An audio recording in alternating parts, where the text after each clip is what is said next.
Right. Good evening, ladies and gentlemen all across the world. From the USA, I'm here with Ty and Carl from England, and you're welcome to the Afrobeat Live Fan Zone show, where we're going to talk about three things. Premier League Match Day 33 last weekend. We'll talk about the Champions League coming up on Tuesday and Wednesday. And then we'll touch on the Europa League games on Thursday as well. So we want to welcome everyone for joining us this evening.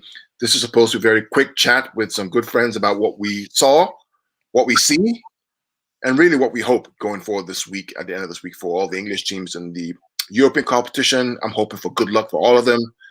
And then we'll talk about those. We have viewing right now, a couple of people joining us. Let's try to share this link, Ty, with people in the fan zone group, people across the world. Carl, we can share this link on Twitter so people can join us while we definitely wait for them. We'll just give it a moment or two. But it's a beautiful day here in Washington, Ty. It was beautiful today. The weather was 72 degrees. It was perfect. Yes, it was nice. I was out for a little while running around, so it was great weather. And I know tomorrow and Wednesday it's actually going to get up to 80s on Wednesday, so I'm looking forward to it. Yeah, Carl, that's about 30, 28 degrees, 29 degrees over here, and it's nice, not humid, dry heat. It's going to be beautiful. Lucky. Welcome, David Dimas. Welcome. Thanks for joining us this evening for this quick discussion about the Premier League, the Champions League, and the Europa League games this week coming up. If you're there, please share with your friends as we get more people on board. We'll start off with match week 33, which is last weekend in the Premier League. One of the games that I actually enjoyed. Well, just I enjoyed it. I don't know if I enjoyed it, but I was looking forward to was the Arsenal versus the Everton game. Ty had predicted that Everton were going to win. Carl was skeptical and was frankly annoyed that comment came out. But Carl, looking at that game, how do you feel now? Again, it's one of them. The performance wasn't very good, but we won. And when you're in a race for Europe, I guess performances don't matter. It's all about the results. And we got the 1-0. So yeah, I'm happy. It wasn't a good performance, but it's one of them where results have gone our way. Unfortunately, we took normally in previous weeks. I've said it to you, Carl, and I've said it to you, Ty. Results have gone our way, and we've lost and been lazy with the performances. Where today was different. We played well, and we not played well. We got the result, which where Liverpool dropped points, West Ham dropped points, Tottenham dropped points. So results have gone our way this week, and we picked up on it, and I'm happy, to be honest. And I just want to say, I did a video on my channel. I said man of the match for me was Godfrey or Sigurdsson. But they led the game well, but credit to Pickford. Pickford was the game. 4 good saves from Pickford, and arguably I think it was the last 5 minutes that won us the game. So I'm happy. Good win. Yeah, the goalkeeper threw one in the net for Arsenal. Which is, I mean, Arsenal can't get the break right now. I mean, off the pitch with Kroenke, and this whole discussion about, some guy trying to buy Kroenke. Kroenke's not leaving, man. Kroenke ain't going anywhere. He's not going anywhere. And which of these owners is going to sell a club, in the middle of a pandemic? It's not happening, But Ty, how do you see the game, the Everton-Arsenal game?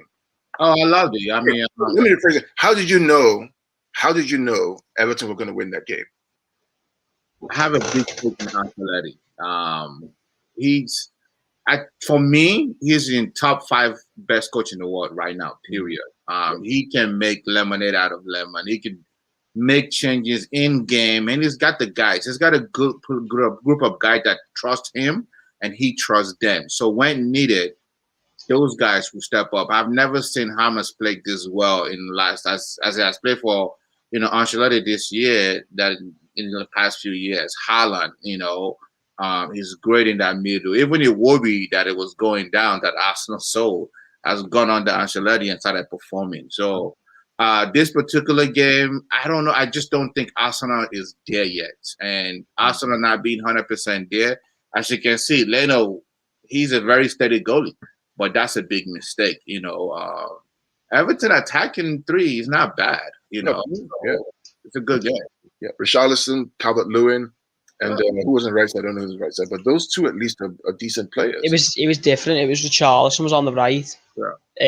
Gylfi was on the left. DCL was up front, in the midfield 3 was Andre Gomes as a deep line playmaker, James Rodriguez, and Alan as the defensive midfielder. But like I said, I'm happy with the results. And you know what? We got to see Delph back, which You know, before the game, I thought I'd be clawing my eyes out because he's not really had a good performance. But majority off the ball, he was pretty nice, made some nice tackles, so you can't complain. But he did make that pass that somehow went over his head, which was insane. But yeah, you know what?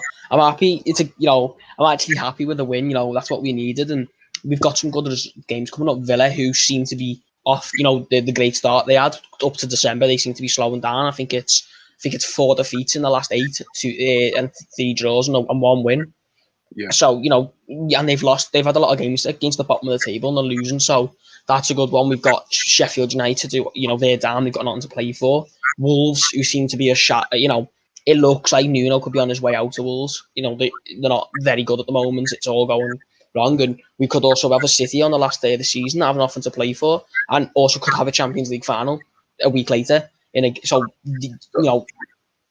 I mean, this is when you. This I was going to mention this. I would say that, you know, if you look at your run, which is quite good, what's Everton's ambition now? Are you pushing for Europa League, or are you pushing for the Champions League spot? What are the fans saying the ambition should be this season now, given the 4 or 5 games left, 4 games left? Obviously, we want the best, but we have to be realistic in the sense of we've thrown away our chances to get top 4. Because let's be real, we've had the best chance out of most teams. Chelsea have had a up and down season, mainly in fact they lost their manager.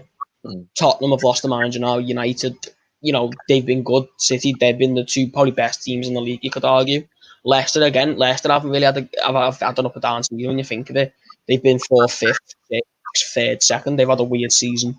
We could have took advantage and we haven't. And I think that just shows that we're not there yet. And for me, the ambition is obviously Champions League and we want Champions League, but you've got to be realistic. And it's probably the Conference League, mainly for the fact that we haven't got the squad for the Europa League and the Champions League. I beg to differ, Kyle, on this, because I'm looking at the table right now. Everton have played 32 games, 1 less than everybody else. They're on 52 points. If you play your game in hand and you win your game in hand, you get to 55 points, which is equal to West Ham on 5th. So you have every chance, and you play West Ham next? Do you play West Ham next? We play Villa and then we play West Ham. Okay, so literally that West Ham game is an opportunity. It's a 6-pointer, right?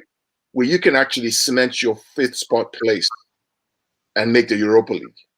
So it's all in your hands right now. It's all in your hands. Absolutely in your hands. And it seems to be slowing down for West Ham as well. You know, I think it's 2 losses and a draw in the last 3.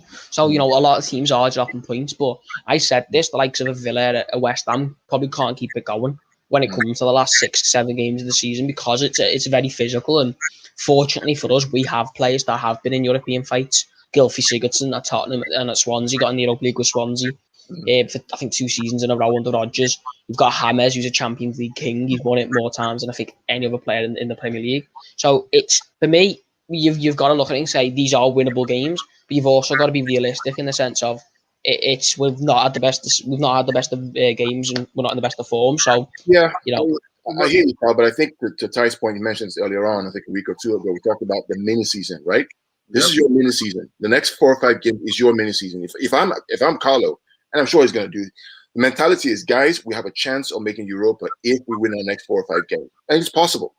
It's very possible. And remember, Everton doesn't have FA Cup or Champions League or Europe to worry about. I said this 2 weeks ago that I personally still have Everton. If Leicester would have dropped the points today and couple points, my pick 3 weeks ago was Chelsea and Everton making that top 4. But Leicester seems to hold up because Iheanacho is performing. Yeah. You know, because Kelechi is performing. But if Kelechi wasn't performing, Everton could easily make top 4. So definitely, I said them in Europa. Remember, Kyle, I said it that West Ham is going to drop out somehow. Something is going to go wrong. When you don't have experience at this kind of level, something is going to go wrong. And I'm banking on Carlos' experience. Yeah.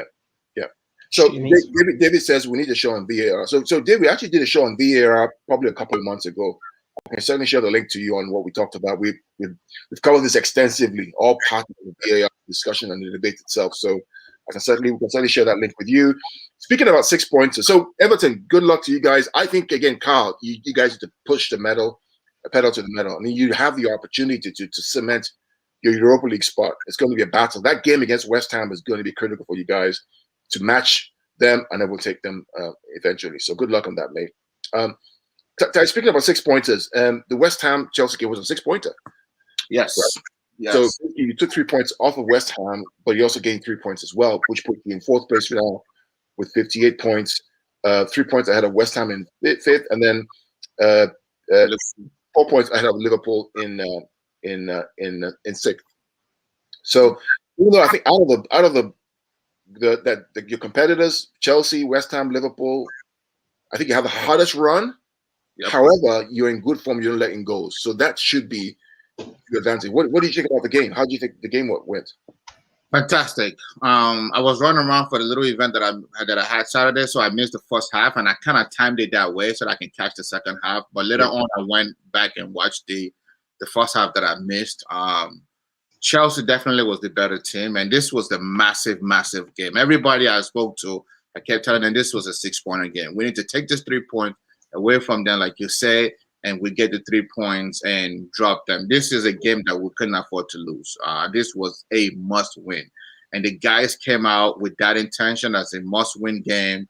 I believe, like I said, I missed the first half initially. I went back to watch it. We controlled the game.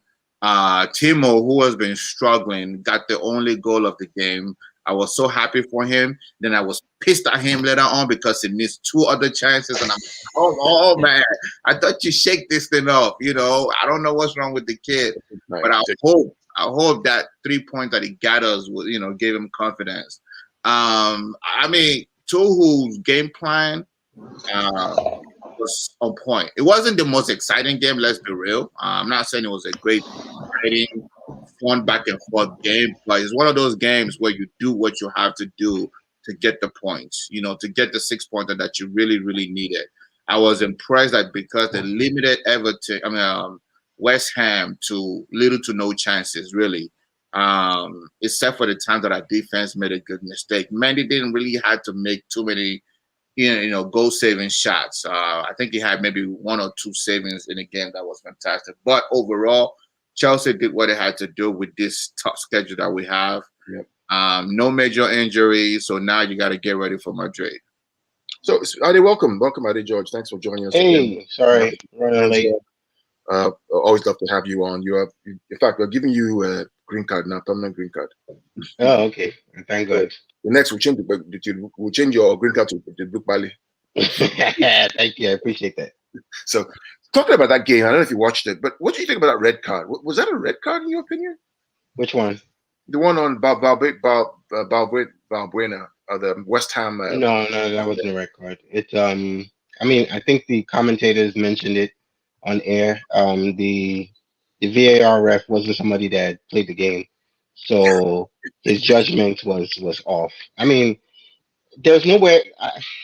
I get why the VAR guy called it. I get why he did that, because by the letter of the law that he has, if the kick is high, if the foot the studs is higher in the thigh, it's an automatic red. Because if you read the lips of the ref, he says it's automatic, and I get why they did that. But for somebody that's experienced, that would have been a different outcome. If you have experience and if a guy goes to clear a ball and his foot is coming down, it has to come down somewhere. So the fact that it comes down his thigh, you can possibly maybe give him a caution, a yellow, but a straight red was the entirely wrong decision. Funny enough, the one for John Stones, that's a red card. That's a clear red card because he goes to clear the ball. He doesn't have control of the ball. Correct. So he doesn't have control of the ball. He's making a defensive play, and he puts his studs on another man's thigh. That's a red card. In this case, he plays the ball, and his leg lands on the Chelsea player, and then they call it a red card. So it's just they'll change it. Well, you mentioned something that all our viewers out there, the issue with that call was the player was under control. Yeah, the player had control of the situation. He cleared the ball, and his leg was coming down. He was not out of control, which would have been a red card. Yes. So what worries me, Ty, is how come we know these things and these referees don't know this? It really the game. worries me. You play the game. They play the game, but sometimes the rules forces their hand. If you notice, the VAR told him to go check. He went to go. And the rules, because when you check, sometimes you have to kind of think, okay, this makes sense, but the rule says this, right? Yeah. So I don't agree with it, but the rule, I have to follow the rule because at the end of the day, if you have to defend yourself, you can say, "Hey, I only made that call because this is what the rule says." I think that's what is followed. Another point that you're missing in that point, I agree with that 100%. I think I text your car that was not a red. Right away when it happened. Yeah. If you look at the player's planting foot, he was not. He had no pressure on his planting foot because it was on his toes on his left foot. So he had no choice but to try to bring his right foot down as his planting foot. Because there's no way you can stop in the middle of kicking on your toes unless you want to break your leg or your ankle. And that's why the announcers were saying, if he had a playing experience, I get it. I also I'm a little bit empathetic with the ref because the rules is the rule. Yeah. But if it's red, absolutely not. Even yellow would be a tough yellow. Yeah, yellow would have been tough too. Yeah, because I'm looking at his planting foot, and his planting foot says it all, that he had no choice. It's just a momentum play. Carl, in the UK, what's the narrative? What's the media discussion about that particular play itself? Did the people feel like it was was undeserved, that red card? Everywhere I said it's undeserved. I think it's another week or another game, not even another week, another game this weekend. You could argue of VAR, not even VAR, because people don't understand. It's not VAR is not the problem. It's the rules and the people who are officiating it. Because let's be real, there's a reason why the World Cup doesn't take English or Premier League referees to the World Cup. There's a reason why the Euros don't have them, because they're not good. They're simply not good enough. They're incompetent, and we've seen this over and over again. And it was not a red card. It wasn't even you could argue it wasn't even a free kick. Like it was one of them things that happen in a game that literally like, what are you expecting? Are you expecting him to turn into bloody Spider-Man or Superman and move his leg out the way? Like, is this guy, if he did do that, then fair enough. Put this man in some sort of spacesuit. Because gravity and the way you move isn't obviously a thing for Balbuena. It's stupid, and VAR is shit. Well, maybe not VAR, but the referees are shit. Get rid of them. I could do a better job than half them fools. They're awful. You know what I mean? We saw it, and this is me being biased because I don't like Liverpool, but we saw it in that game. Newcastle scored a perfectly good goal. Disallowed. You could argue maybe the goal should have been disallowed, but then Trent Alexander-Arnold pushes Callum Wilson in the back. Is that not a penalty? Yeah. It's I'm not with it, and I was with VAR, the first time because I thought, all right, this is what we need to help, because it was brought in to help the referees, but it's made them worse, and that's the problem. The rules and everything's made the referees worse.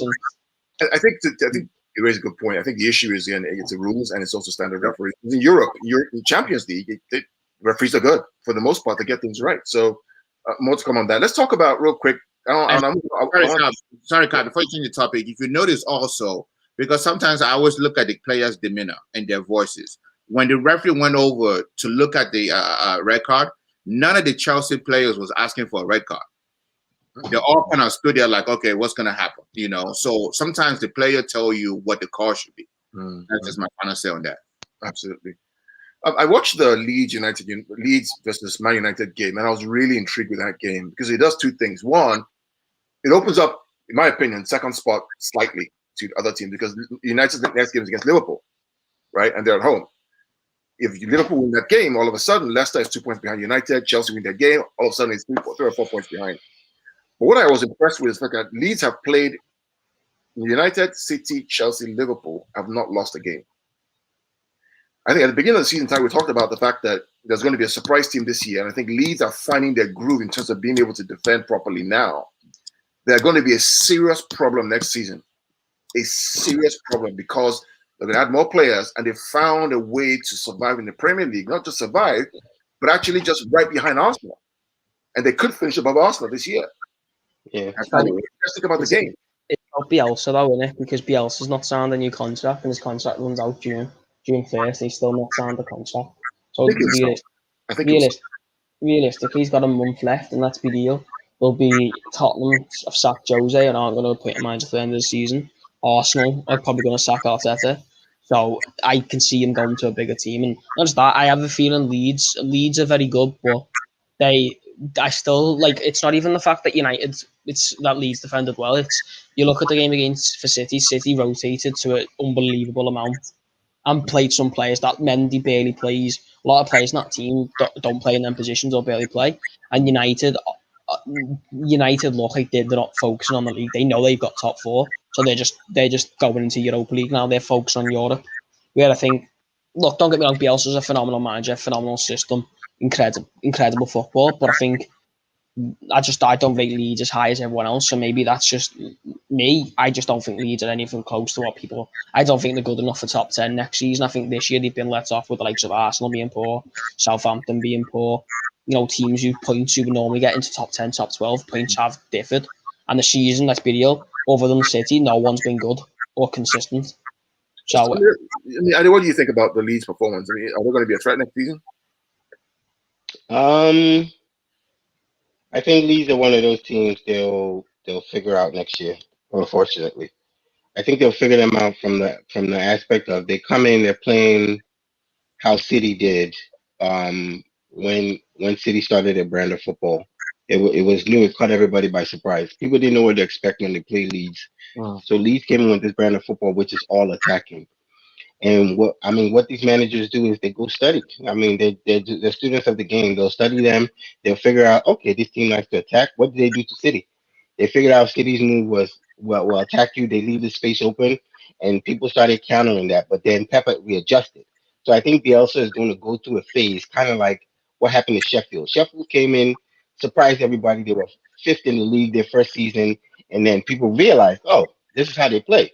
Okay, we got you. They figured them out. Wolves, same thing. They figured him out. So Leeds, unless Bielsa does something different, if he does the same thing he's doing now, teams will just sit back. They'll sit back, absorb, and then they'll counter you. So I think it's a cat and mouse game at Leeds. Absolutely. There was a point though that, and at time I talked about this online about a week or two ago. We talked about this online that Leeds had made a slight shift in the way they defend versus previously. Just a little tweak. I think they're more defensive now. They play. Phillips a little deeper. They play with those back three now, almost in possession.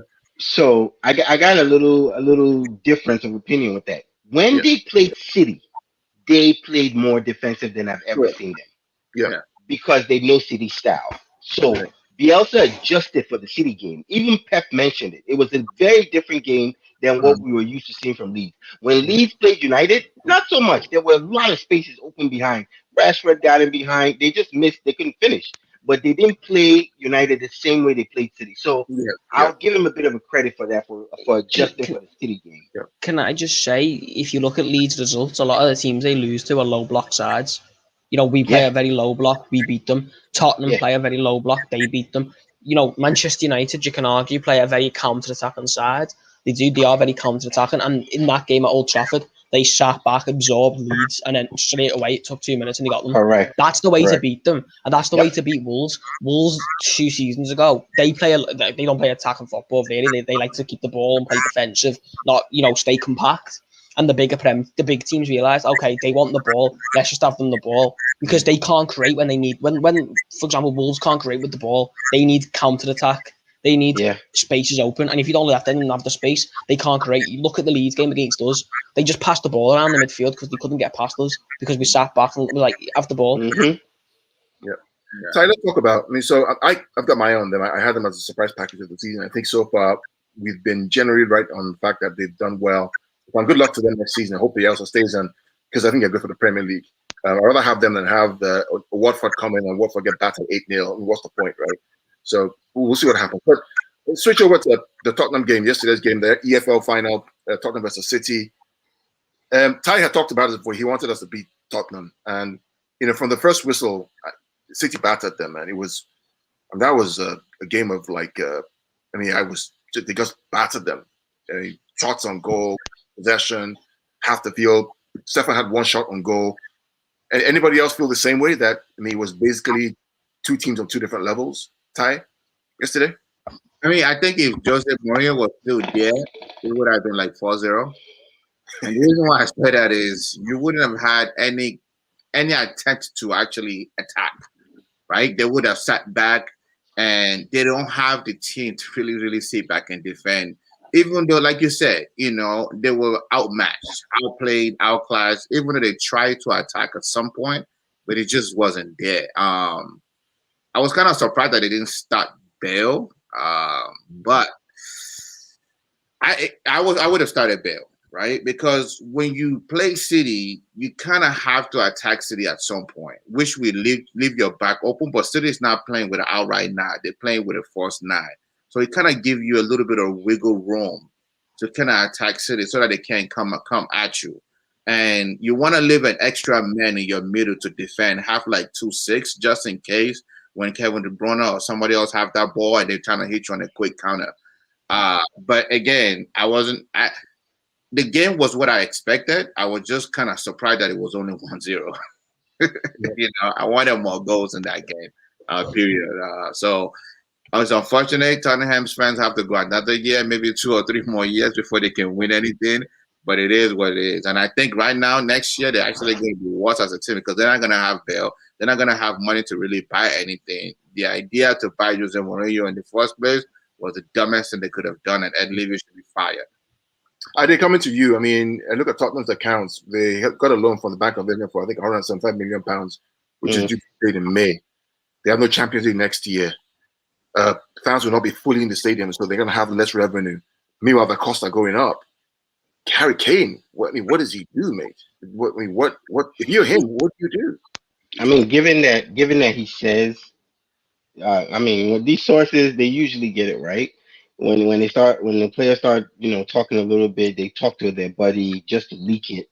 So I think it's right that he says that he wants to leave, and he has to. I mean, he's been there, I don't know what, 10 years, and he has no trophy. We're talking Carabao, Nothing. FA. He has 0 trophies. This is England's darling boy. He's basically Captain England, and he has 0 trophies to it. So he's going to put a lot of pressure on them to leave. The issue is, if they lose Harry Kane, that also means even less money than they have now, because they are going to lose a lot of money from not being in Champions League, not winning any trophies. So if you lose Harry Kane, you are losing your number 1 star attraction. So you have to factor that in. But also, you got to tell yourself, if we sell this guy for 110 mil, that's a lot of money. So I think the ownership has to make a calculated decision. Like, long term, Harry Kane's not going to stay here. Do we cash in on him now, or do we just wait it out and sell him as the attraction as fans come back and they're like, we can announce that, oh, we're playing today and Harry Kane is playing. Fans will come see that game. So which way do we want to go with this? So they can go either of 2 ways. As far as the game itself, Spurs were outmatched. I think even if Jose was there, ever since we got Diaz, we play different now. There's a different confidence we have in our backline. So, and every time Walker plays, I just have a little bit more confidence in there. So we just missed chances in that game. There were chances that Sterling had where he could have lead. Sterling played an excellent game. I think he got his confidence back. He played it, but there were a couple of times where he could have laid that ball off of Foden and it'd have been a tap in, but he didn't do that. But he played fantastic. Mahrez was my man of the match. That guy he's just on another level now. And Kevin De Bruyne, I think he had like a average game, and that's saying a lot. Even though he had the 1 assist they went to go, I think he had an average game all around. But they were totally outmatched for that game. So yeah. Just to wrap up this segment, Carl, you're in England. You're in England. We know that Kane is England's golden boy, captain England. I mean, he has a contract until 2024, 6-year contract till 2024. It's not like it's next year and then Levy has to sell. If Levy doesn't want to sell, he doesn't have to sell. But what's the gist in England about Harry? What should Harry do? I think most of English fans, we just want the best for Harry Kane because we don't see it. Because let's be honest, no England fan really likes Tottenham unless you're a Tottenham fan. But we love Harry Kane because he is a national treasure. He's incredible. Like he is. He's our like Messi hero. Argentina love Messi, Portugal love Ronaldo. Certainly, I feel the same way about Kane. He's our hero. He's phenomenal. I think he's got to go, and I think most people would agree. I think he's getting restricted from the real talent he possesses.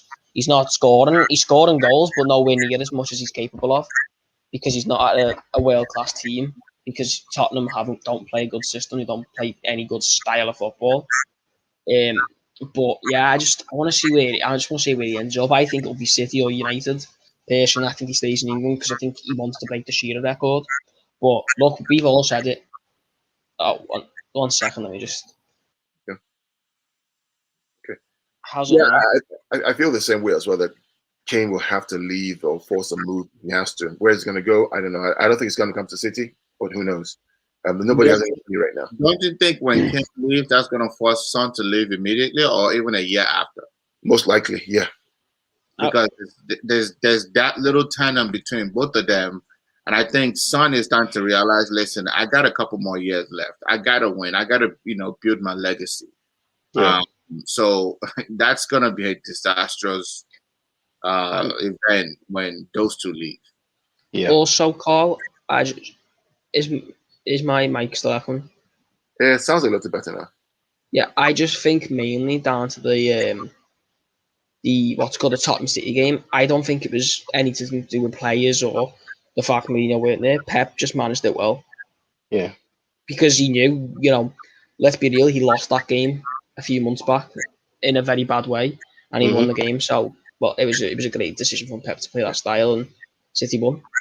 Absolutely, good. Let's talk about tomorrow, and Wednesday and Thursday. Tomorrow, massive game, Champions League semi-finals. Doesn't get bigger than that. I mean, the only game that's bigger than that is the final. Yeah. Real Madrid versus Chelsea. I watched the Real Madrid game this weekend. They played Betis. Our old manager Pellegrini was 0-0. Yeah. They looked like they were keeping something back. It just didn't look fluid or fluent. Kroos didn't play. This is going to be a difficult game for Real Madrid. Yeah. And a difficult game for Chelsea too. It's going to be a tough game.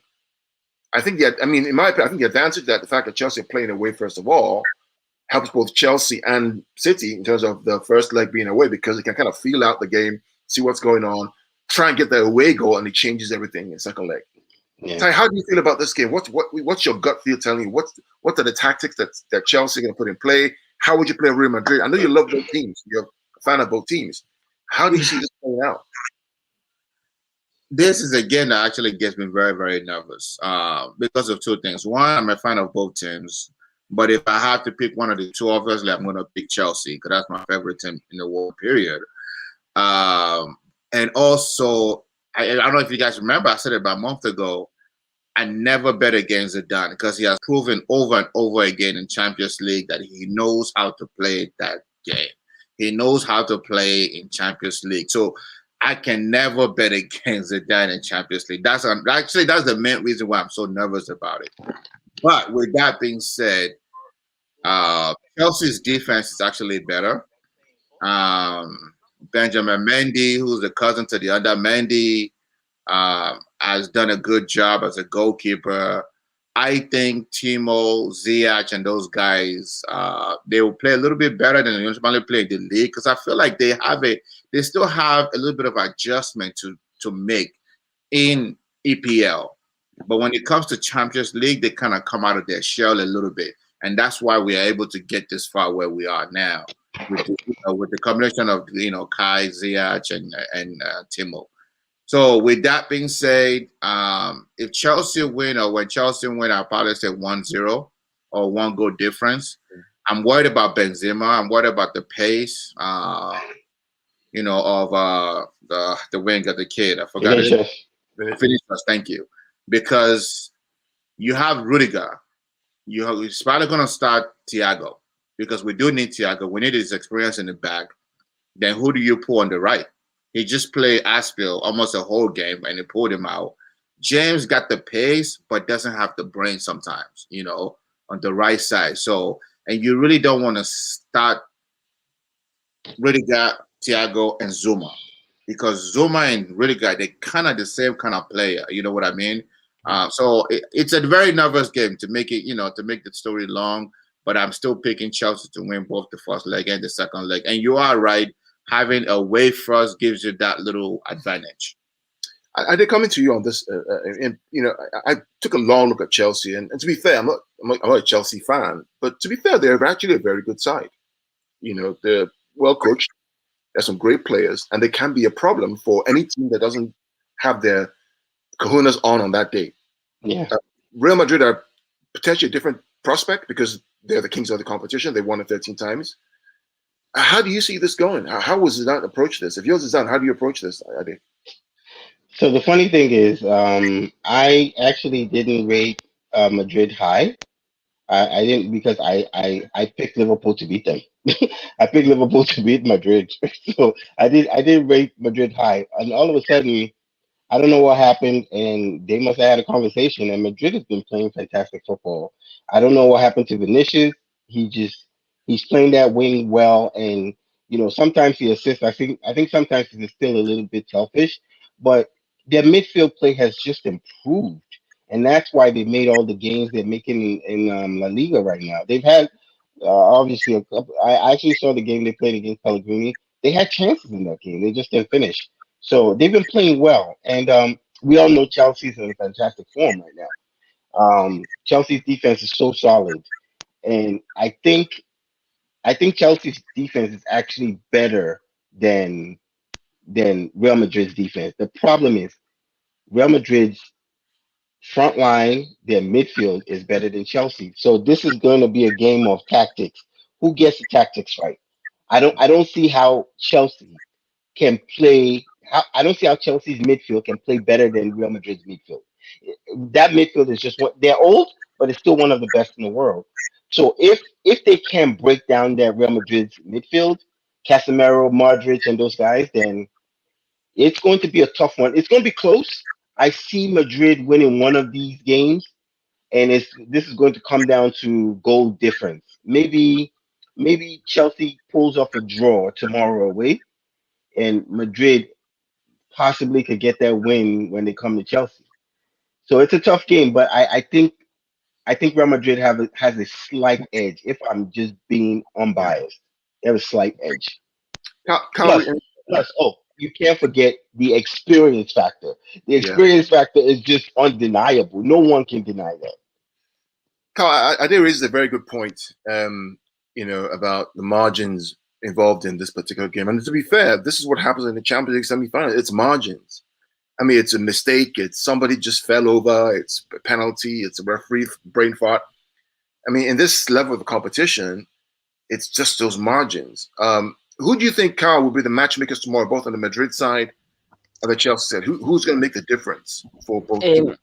For Chelsea, I think mainly it will be down to not even the players. I think it'll be down to Tuchel, the way he sets up. If he sets up defensively, then obviously it'll be mainly that reason. But I think for Madrid it'll be Kroos, because Kroos for me is the best passer of the ball in world football. I know De Bruyne gets a lot of assists, but I just think Kroos, the way he passes a ball, he's so accurate with his 10 out of 10 times he makes a correct pass. And I think it'll be Kroos who wins it for Madrid, or it'll be Tuchel's system who wins it for Chelsea, sorry.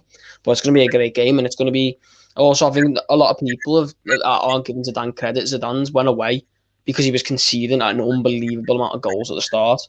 He's went away and he's fixed that defence. He plays a 3-back or a 5-back sometimes with Lucas Vazquez on the right, Mendy on the left, or sometimes Casemiro has played. I think he's played one game on the left. It's not like he plays there all the time. And in the three centre halves, Varane, Ramos, and Nacho Fernandez, who are phenomenal, and he's a class manager. But it's going to be a good game. I don't know yet. It's going to be a great game, innit? I think. Wrap this segment now. I think that the key here will be Chelsea's defensive stability is going to help them in this game.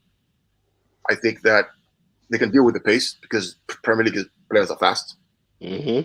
The difference is going to be the nous or the tactical nous of the Real Madrid midfield and strikers. To be able to pass and move the ball quickly and all those fouls that they take may be the difference there between these two teams. But it's going to be very close, I think, in my opinion. So that's all. Who gets through this tie? Ty, I know you want Chelsea, of course. You want Chelsea to get through the tie, as I'm assuming. Who do you want to get through the tie? I mean, of course, Chelsea. Unfortunately, we won't have Kovacic for the first leg. So, but Chelsea will still get away to score. And everybody said the defense is great. Is he injured or is just suspended? No, he's injured. Oh, he hasn't played the last 2 games. So it'll be Jorginho and Kante probably playing. I'm worried about Jorginho. Yeah. Oh man. But it's Europe. Because Jorginho Europe is not that bad, right? He plays right. Sure. Jorginho is gonna try to be a Kante and hold the ball in the back and lose the ball. And if you turn the ball over to Benzema, it will make you pay. I'm sorry. Casemiro will bully Jorginho. Casemiro will bully Jorginho all That's day. my main worry is Jorginho, honestly. So, Adio, you're picking Real Madrid with both legs, or Funny Chelsea? enough, I'm not. I'm picking a tie. So this, I think, the first game is going to figure out what goes in. I think it's a tie. I think the first leg is a tie. I think Chelsea is going to be a little bit more defensive than we see them, because I think Tuchel TT is going to be a little reserved. He's going to go on his counters and play counter attacking, but knowing that any mistake will hurt you in this game, I think he gets it right, and they possibly pull off a draw. I see a tie on the first leg. Carl, what do you see? What do you see in this game? It's a tough one. Again, it depends on systems. But if I was gonna, I'm not a betting man. But if I was gonna put money on it, Real Madrid. And that's not because, do you know what? Actually, no, Chelsea. I've changed with Chelsea because it's because of the system he plays. I just think it's very frustrating to deal against, and we know Madrid are missing some of their top players. I think Ramos might actually still be out with an injury. So I think without a leader like Ramos, it's tough to beat a team like Chelsea. And not that Chelsea are on fire at I the think he's moment. back. Hey, Kyle, sorry, I didn't mean to cut you off, but Ramos is back. Even then, I just think Chelsea are on absolute form, and the game management's phenomenal. They don't really concede goals in general, and you look when it's the bigger teams, you don't concede. So I'm going to go. I think the first leg will be a 0-0, and then I think Chelsea win 1-0 in the second leg. And I see the tie. And I wanted to say real quick, I like what Pastor Damon is saying. It's that Chelsea needs to keep the ball away from the middle, and that's my fear with not having coach. I think Jorginho is going to make a mistake in that middle. Knock on wood. I hope it doesn't happen. But I agree. If we can go from the back to the front and have those boys fly, if we can get 1 or 2 goals and shut this, and close the shop. So I think the game. I think that Chelsea's going to have the game of their lives to get through the tie, which they can have. They're going to have to. They're going to have the game of their lives. If they just kind of come in, with 7 over 10, 8 over 10, it'd be tough for them to get through. If they're up there and they actually go for it, and go for the game, I think they'll get through. Who's going to get through the two? Who knows? I'm picking Madrid because I think that maybe the experience may help them through, but it's going to be tight. It could go either way, in my opinion. So we'll see. Any other thoughts on the game tomorrow? Are you guys looking forward to it? I'm looking forward to it. I mean, it's the semifinals. It's going to be a great game. Absolutely. I already planned my whole day around that game. Nobody talked to me after 2:30. Let's talk about Wednesday then. Paris versus City. Woohoo! The oil money derby. That's it. I'm actually looking forward to this game. Really looking forward to this game. Because I think there's so many storylines you can put on it, right? Pochettino, Guardiola, Neymar, Mbappe, De Bruyne, Foden, Aguero. I mean, as a City fan, how do you feel about this game? Oh man, I feel. Again, I'm going to be honest. I like Champions League as far as they play great football, but hierarchy for me, I love the league more. I like the competition in the league, but I still want City to win any game they play. This game is going to be one of our most difficult. It was either this game or the Bayern game. I didn't really want to play Bayern, to be honest. So I'm glad we're playing PSG, but even PSG, their defense is not strong. Let's get that out of the way. But what they have in abundance is a front line that is terrifying. They have Kylian, they have Neymar when Neymar's on fire, and then they have Di Maria. They have that boy Tien that used to be an Everton dude. That offensive scares me. And we have people on our defensive side, aside from our center backs, that have brain fart moments. And even though Kyle Walker is one of the fastest and he's going to play, he does have these moments where he'll just venture off too far. If you do that against Kylian, you're gone because you're not catching him. And then you have Zinchenko on the other side. So I see this game being either we pull off a draw or PSG edges us. But when they come back to the Etihad, I think we fix it. This game is going to be so tough for us.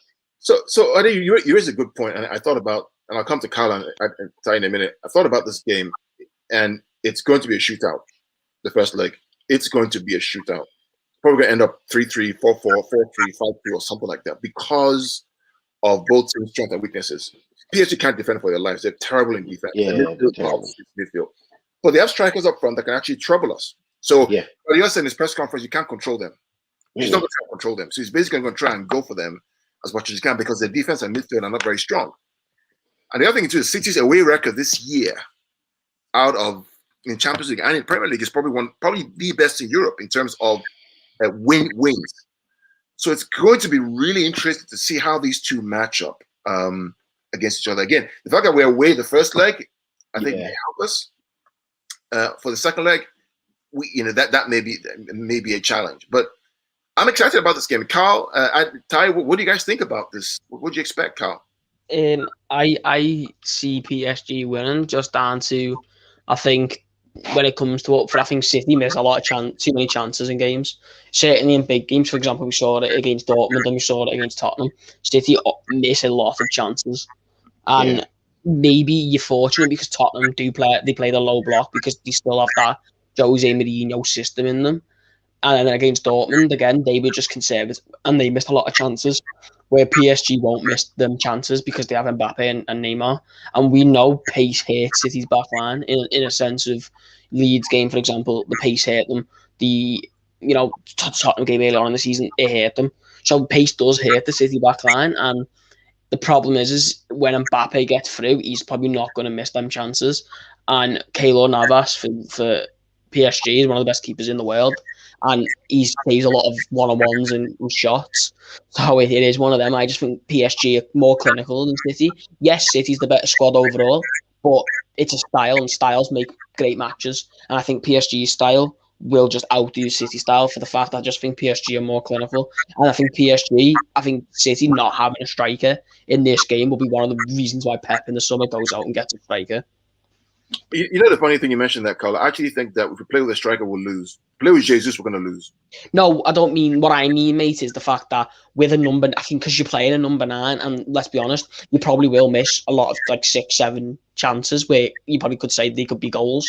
Where I think PSG, you saw it against Bayern, they had 4 chances or something, and on 3 of them went in. They're very clinical. Against Metz the other day, I think they had 10 chances and scored 4 goals. So they are very clinical, and I think City are in a situation where you've missed so many chances, and this could be a game where it does come back to bite you on the ass. And look, this isn't me hating on City or trying to be controversial because we've got 2 City fans here. It's just me giving an opinion, and I think PSG will outdo City. It's absolutely fair. It's a very valid opinion. Because I think Man City's midfield and defence is better, but I think PSG probably, you could argue, because they are more conservative in the defensive aspect of the game in the midfield compared to City, where City's midfield is more, it's more expansive and more attacking and more aggressive. Yes, but I just think PSG will get the win, and I think the first leg will be, 2-1 PSG, but I think in the second leg, I think for me, the best youngster on the planet will come clutch, and I think it'll be 3-1 PSG, and I think Mbappe gets 3, because I don't see anyone stopping him. So, Ty, I want to pivot to you real quick. When I've looked at City's games against champions, against the big games, they haven't lost a game all season. He plays with the false 9, and the false 9 rotation helped to do 2 things: control and also stretch the field in terms of the players itself. Do you see that Pep doing that this time around, or should he play a number 9, or play the system that's gotten them this far into the semifinals? The problem is you guys don't have a number 9 that is on point right now. Aguero, I don't think is 100%, and Jesus is not on fire. So as far as playing a number 9, I don't think you should play number 9. Play what's working for you. Real quick, I think PSG lost to Dortmund away earlier in the season in Champions League. Yeah. But if you look at the teams that they've beaten since then, they've beaten some really, really good Champions League team. Bayern Munich, for one. Atalanta. They've beaten them, and Atlanta has a good setup when it comes to Champions League as far as the way it teams up. One thing that the only reason why we pick PSG to win the first game, 1, it's at home at PSG. Number 2, they have Pochettino, who is familiar with EPL and Pep. And then they have a good attack. But the second leg is the key that has to push City through. Pep, whatever he learned from the first game, I believe in the second game he will be able to make an adjustment. And I've always said that City has a good depth. I don't see City winning the first game, but I don't see them getting blown out 3-1 or more either. I see like a 1-goal difference game, and any goal that City can get away in Paris, it's huge. It's gonna be the key to them. And I think City is gonna get that goal because of PSG's defense, and they're not used to play a team like City and the pace he plays.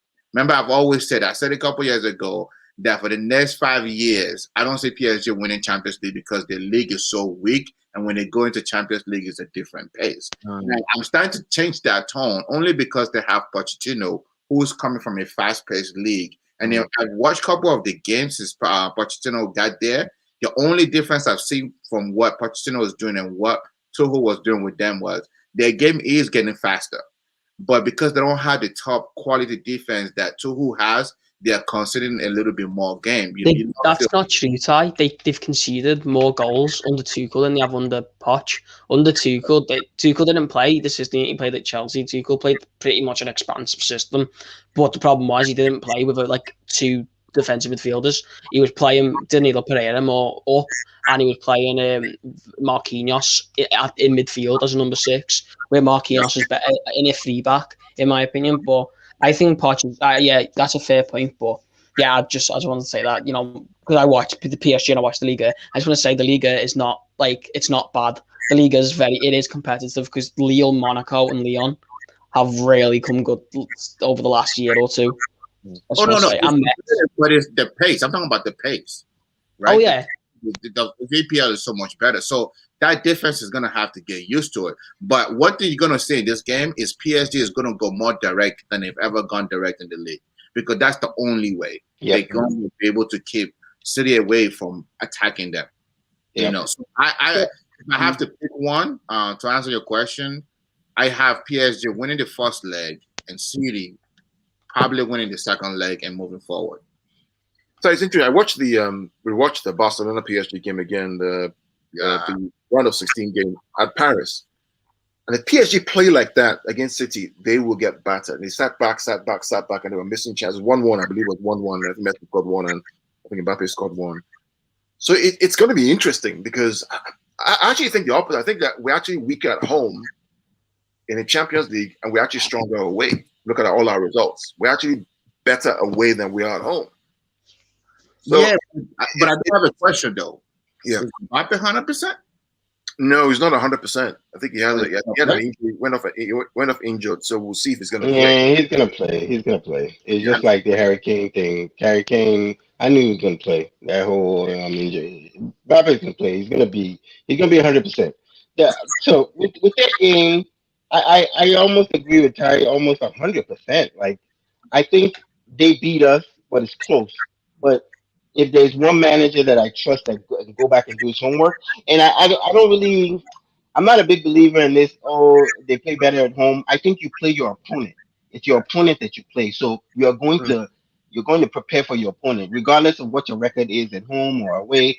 Pep is going to prepare for these guys the best way he can. They're going to watch film, but film is different from actually playing people. So when you play them the first time, you figure out, so this is what this person likes to do, and this is how they do it. It's much better than film. And then when they play the second leg, I think that is when we make that adjustment and we push through to go forward. They're going to be playing at home. They're going to be flying. I don't know if they have fans in or whatever, but they're going to be flying, and they possibly edge us out. If we win that game, then we win. We win the second leg. But I see them winning this game, a close game, like Ty says, a 1-goal difference.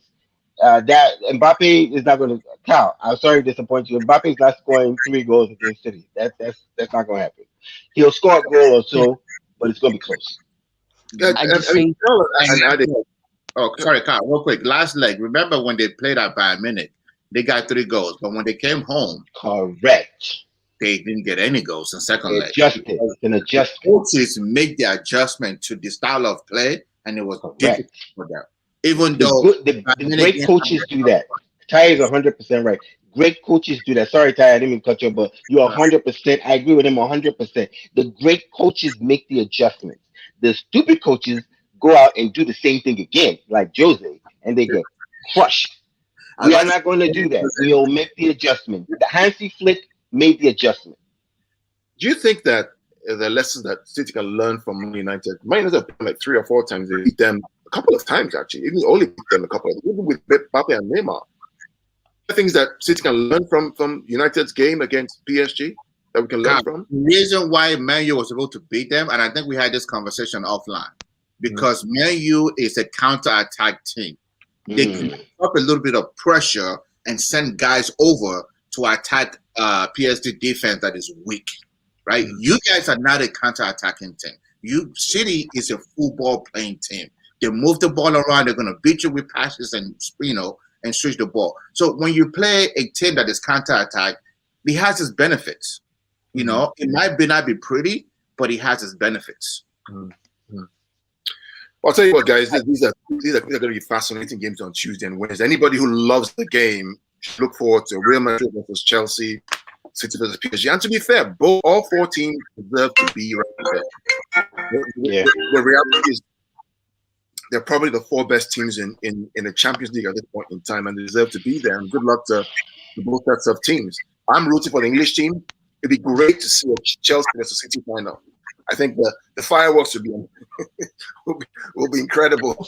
It's the story though for me, because like I said, I'm a huge fan of the Liga, and I just like the perspective of the Liga is just a different level. Like it's so like people just think it's like an easy league, but they don't realize just how much PSG actually get pushed to win it. Like the last few seasons, they've been pushed to win it, and realistically, like. And also, I think earlier on in the season when they lost to United, like I'm not just saying this, it was mainly Tuchel's fault, because I think Tuchel was a dead man walking after that Champions League final, because he just everything fell apart for him after that, because that was probably the highest he could have went, and then there is no, let's be honest, other than winning it, there is no other higher than winning it. So it was just ready for the fall.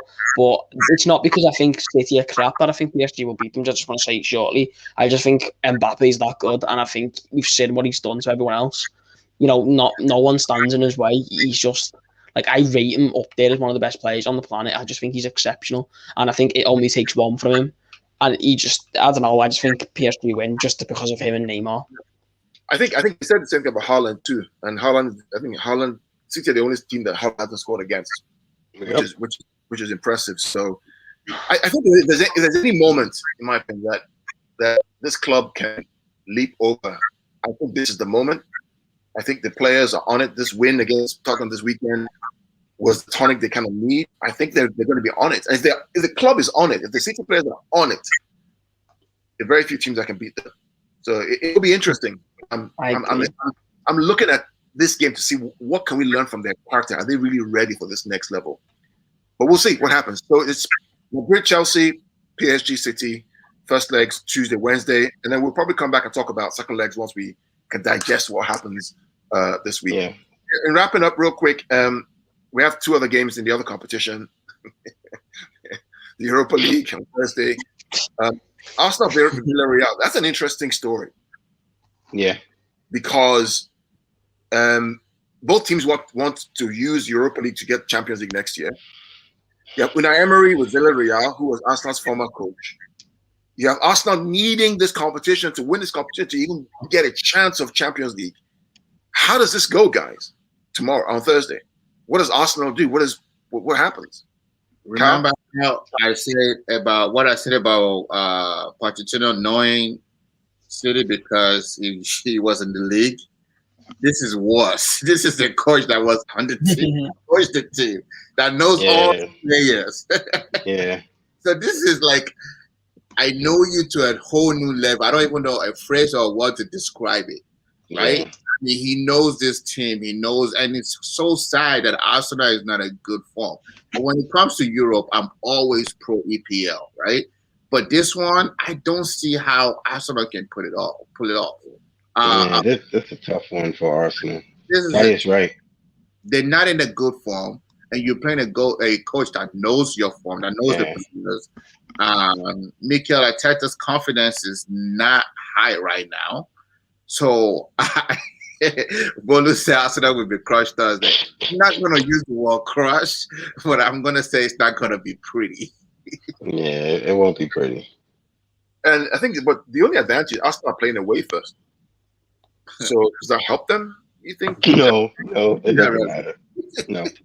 Villarreal as well, like they have, and we know how shit Arsenal's back line is. They make a lot of mistakes, and where like you see City and Liverpool's back line, world class defenders. When they make a mistake, they make up for it with a good tackle. Where Arsenal's only way to make up for a mistake is just snap you. They'll just take you down, bring take a penalty. Villarreal have Gerard Moreno. That man could score a penalty without his feet and be blindfolded at the same time. His penalties are different level. Like Gerard Moreno is a top class striker, and they've also got players like Sammy Chukwueze. They've got players like Oh Danny yeah, Pereira. the Nigerian guy. That guy's good. Yeah, Sammy Chukwueze. We Ooh. want him, and he's phenomenal. And Arsenal struggle with any. You don't even struggle with pace. It's Boy. Arsenal just struggle with anyone because they're shit. You know what I mean? Arsenal are awful, and like this isn't me joking. Like I'm not trying to like make anyone laugh here. Arsenal are very bad at football, and Villarreal are very very good. And Emery's a good manager. Emery is a good coach, and he's got his side that actually respects him and can play his way. And I think this is the final nail in the coffin. And I might go crazy here. I'm going 3-0 in the first leg and 4-1 in the second leg. Mainly down to, I think this is the game where Mikel Arteta goes. I think this is the final, because this is the game that will take Arteta out.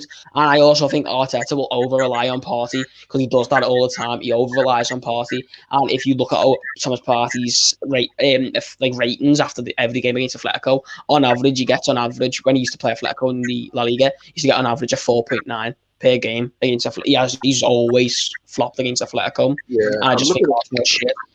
I'm looking at Villarreal's last game. We played Barcelona. They lost 2-1 at home.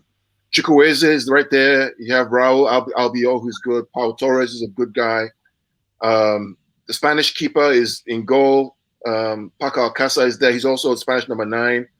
Gerard Moreno is there. This is going to be a difficult game for Arsenal. Yeah. It is going to be a very difficult game for them. Is it though for Emery?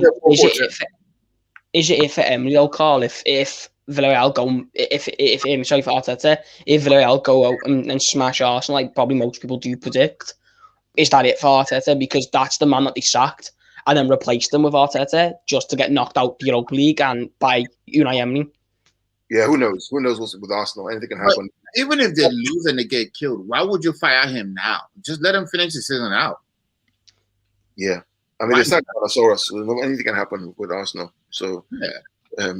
But the other game is Man United Roma. Anybody you want to talk about that game, or is that just basically a walkover? Or does Roma have a chance to upset Man United?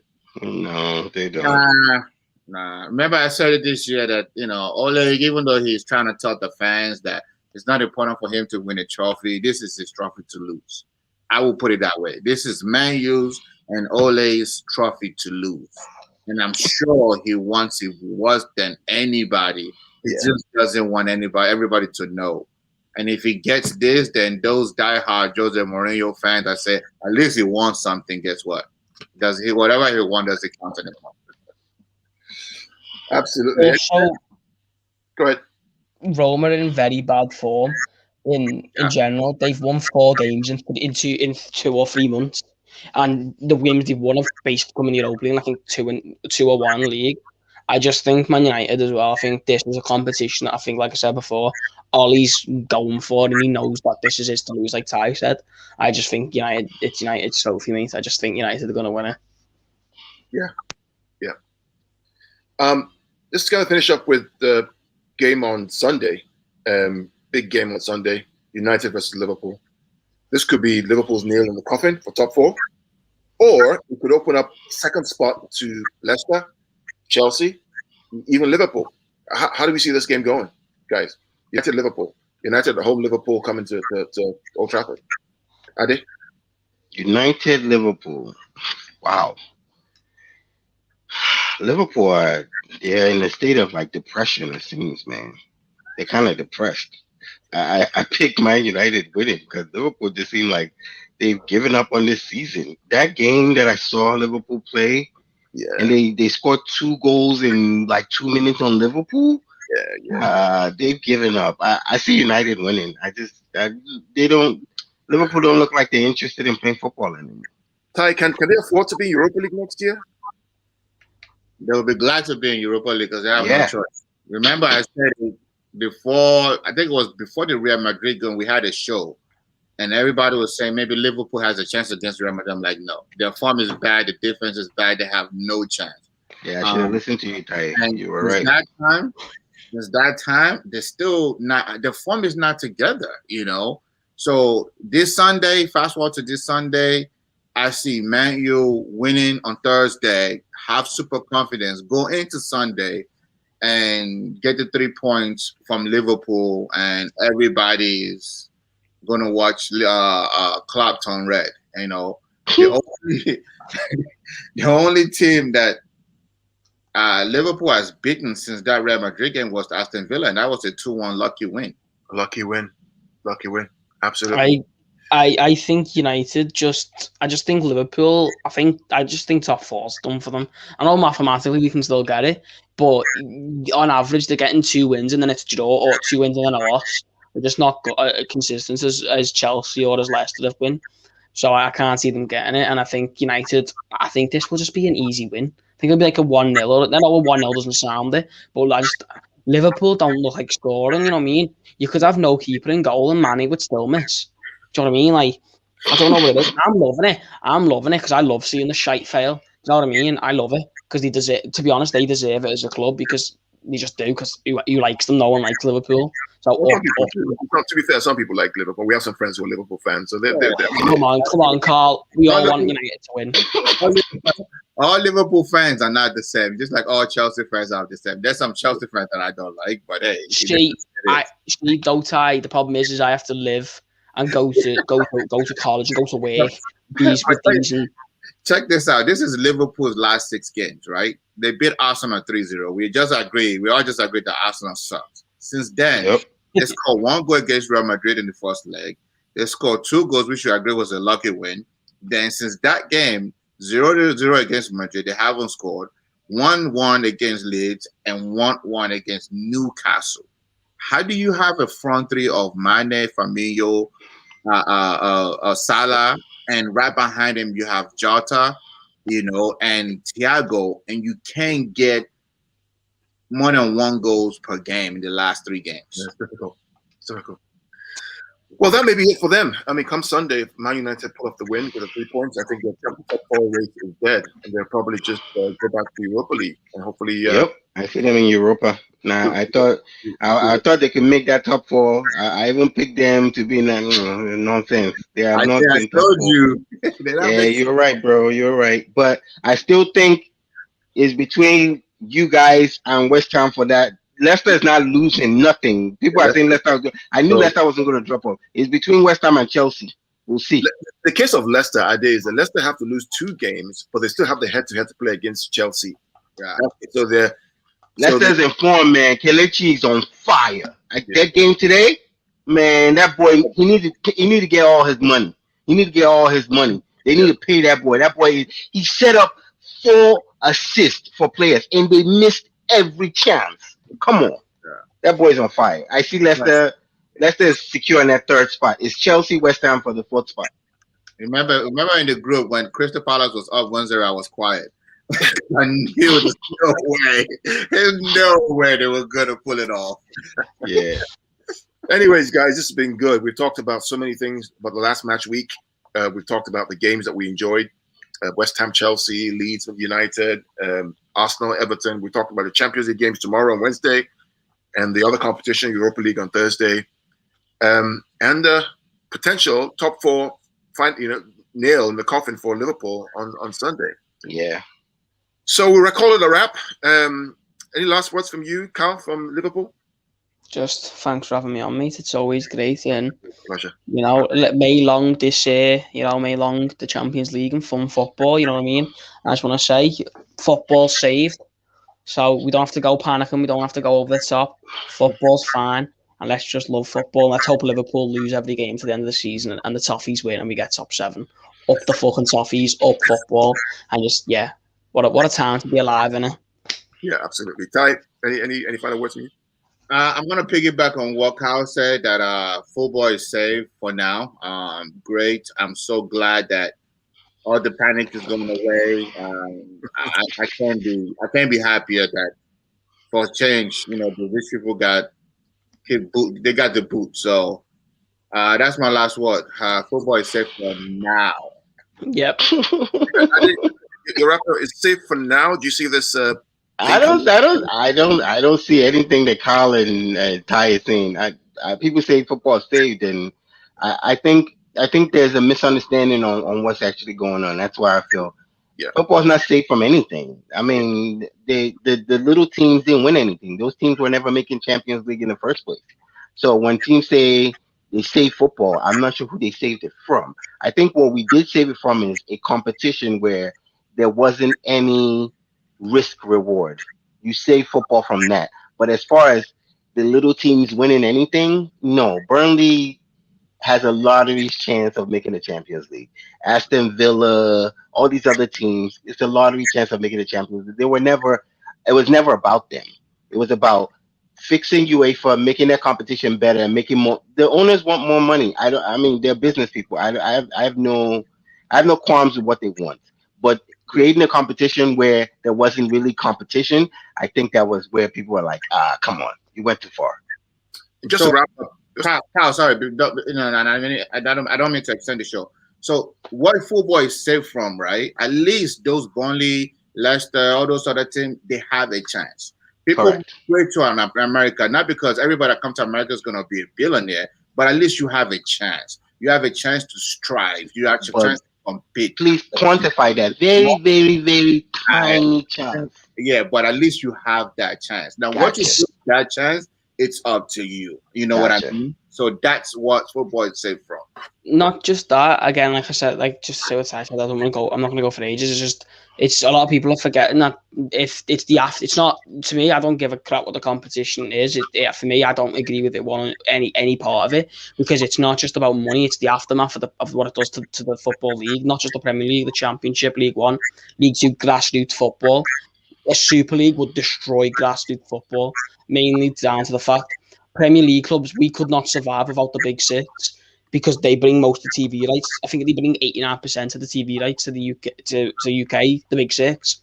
Without them, that's 11% of teams. Kyle, you understand that the Super League wasn't created for them to leave the Premier League. They just wanted to leave the Champions League. That's what they wanted to leave. I know, but the Premier League was going to kick them out. And for me, the Premier League wasn't going to do that. But they're only reacting to something. So it's a complicated issue, but the Premier League is only talking after the facts.